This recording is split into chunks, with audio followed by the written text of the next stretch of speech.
अस्सलाम वालेकुम। उम्मीद करता हूँ आप सब खैरियत से होंगे। आप जानते होंगे कुर्रलुस उस्मान की किस्त नंबर 158 दूसरा ट्रेलर जारी हो चुका है।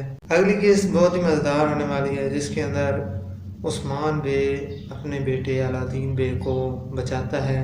महमद बे गोंजा और अलादीन को गिरफ्तार करके अपने कबीले ले आता है।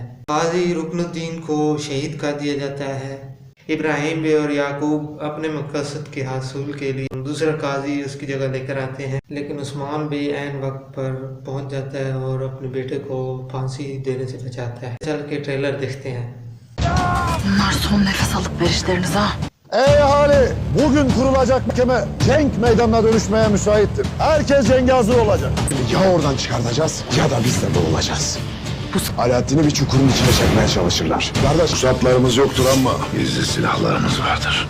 Tatsız dersiniz. Bu Olcay'ın oyununa benzer. Adalet her şeyi layık olduğu yere koymaktır. İnşallah mahkemede bizi kandırıp evladımın boynuna urgan geçirmeye kalkmazlar. Birileri bu davayı kendi kadılarıyla görmek ister. O vakit O mahkemeyi onların başına yıkarım. durun! Sen devlet misin? Ayak bastığım her yerde. Bey de benim.